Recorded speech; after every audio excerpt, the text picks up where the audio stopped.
Hello there, fellow humans, and welcome to, well, this video of me building a PC and sounding like a 12-year-old on helium because iPhone audio is very lovely. So, yeah, enjoy. Don't forget to like and subscribe, and don't cringe too much. So now let's have a look at what we've got here, obviously. Corsair 5000D case. There's already some fans in there because I've gotten those earlier. I've got these as well, the thick ones that are going to go down there. Got 4 of these for the front and the back, and then 3 of these for the side there. So that's nice. In terms of storage, we got this regular SSD because why not? Going to use that as a backup for all sorts of things. And these 2 for games and programs and recording and stuff like that, because that's probably going to be quite a lot. Can you stand? There we go. Then what we have here obviously is a i7 12700K. Could have gone the i9, but that's completely pointless, so I'd rather waste the extra money on more fans. And speaking of more fans, AIO down here. I haven't checked if it has the AIO bracket included.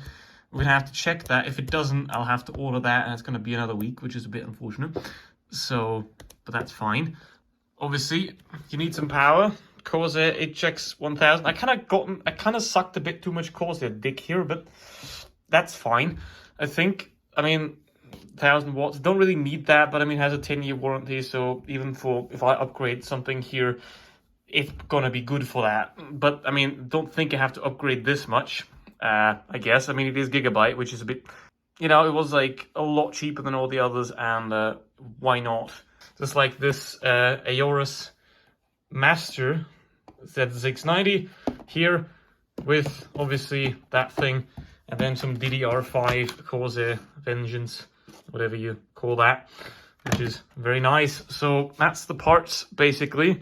Here they are. Waited for them for way too long. But now I do have these, which is very nice. And I'm obviously going to put in the CPU, the RAM, and the 2 NVMEs onto the board and then screw it in.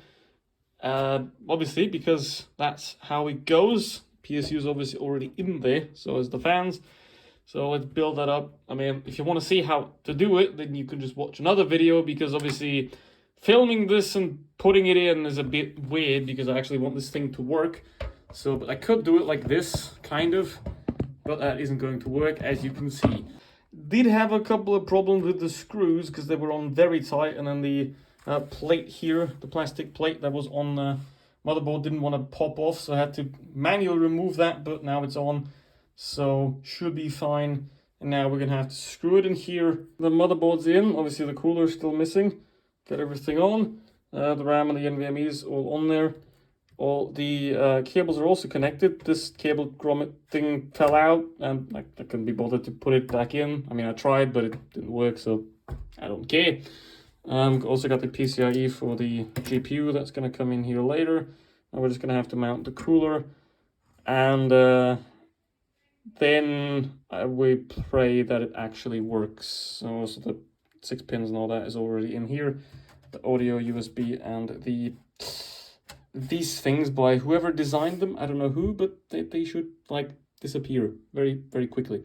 But yeah, radiator and graphics card, and then we hope that it works, which it probably won't. But yeah, and I've also put in the SATA cable for the SSD back here, and I don't want to talk about that. We're just probably gonna just put it over here and then leave it. I don't know, the cables are too long, so I don't know how I'm gonna do that. Just bend them over here and leave them, probably. That's my fastest solution, but that is probably not gonna be very good, so I'm gonna have to just get it down here, probably something like that, and hope that we're actually gonna get the damn door on here, because as you can see, the 24 pin is a bit big and it does bulge out quite a bit, so I'm gonna have to try to figure that out if it is gonna let itself be bent down there. But yeah, I don't really care about the cable management back here, nor do I care about the cable management up front, because I mean, it's supposed to work, not supposed to look good. That's what it's for, I think.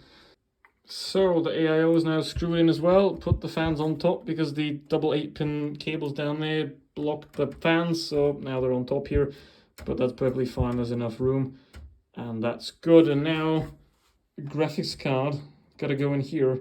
So here we are, ready for disappointment. The 3080 Ti is in with the 2 cables. I mean, the cable management is completely horrible right now, as you can see back here as well. But what you can already see is we have power on the motherboard, which is amazing. You know, these 2 lights are on, switch is on, and also that is going, so we do have power there. Now, that is great, obviously, so can't be complete screw up here. I couldn't put a fan here because the cables are blocking it, but I got more, so that's perfectly fine. Okay, who's got this anti-sag thing under the GPU? Because these are just junky boys, so... Oh! It spins. It's there, it's going. Fans are on. The fans are on, the GPU's lighting up, so the GPU has power. Something's not right. We have a picture. Hello? I don't see anything so far, but the fans are going, that's good. No, here we go. We have a post. It's going. We're in the BIOS. So now it's a couple days later and the PC is still working somehow, but nice setup, don't you think? Well, actually, we gotta go all the way up here and over here, and there we are. Now, I did this because this is a lot easier access to the PC. It also has more room here, and it's also further away, so I could put on more aggressive cooling if I needed to. So there is that. What we have here is my 3 only friends, as in these plants, and the most important thing for every gamer, which obviously if you're eating chips or something like that, you gotta clean off your hands so you don't get your keyboard dirty. And then obviously a box with cables, all that, controller, and what you also need is a first aid kit. If you are playing Blitz or any game and you have to carry your teammate so hard that you break your back, that is very, very important to have. What is also very important is hydration, you know, so keep the water right there so you can access it very quickly. Board there, which has an important message for you, as you can see.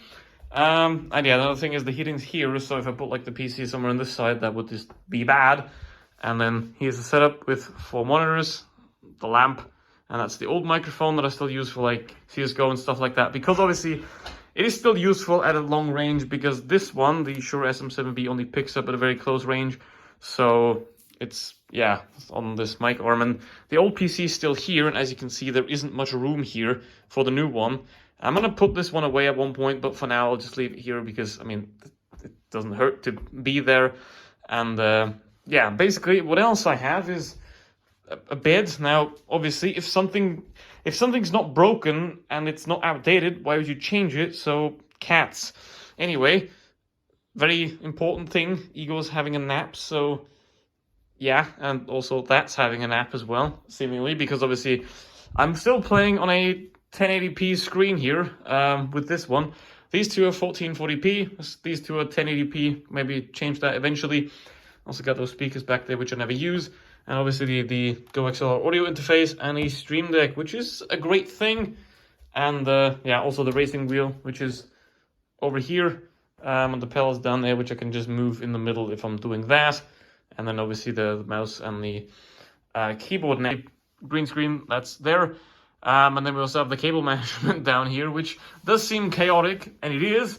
But I'm using these Lego brackets here, as you can see, to hold the cables down, and it's good enough, you know, they're off the ground. They're very easy to remove as well, which is another thing that's very important. And then I have this USB hub here, where I can turn the things off individually and stuff like that. What else is in here besides the setup? Well, not so much. There's a bed, there's a door, a dartboard, and a, well, wardrobe that is about 50 billion years old, and then some stuff and a random cat. So yeah, that's about it, what is in here.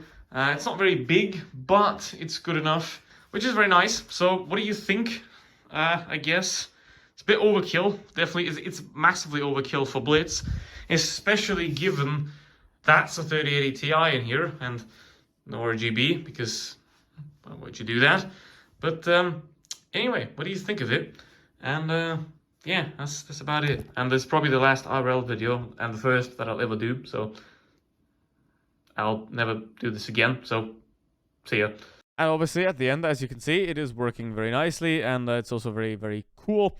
Now, the problem with that is that even though the GPU maxes out at 63 degrees at 100% load, all that heat is transferred into the room, which does turn this into somewhat of a makeshift sauna, which, well, not great, so we'll have to do something about that, or just don't. Obviously, we did undervolt the CPU. Well, thank you to Tim for that, for all the help that he has done, because obviously without him, I would have just, I don't know, not been able to do anything. So, thank you, Tim. Marry me. But anyway, it's good. It's working. Shadowplay is dead though, which is not nice. Gonna have to fix that. Other than that, it is working very nicely. And now I'm eating beans for the next 5 years because I'm broke.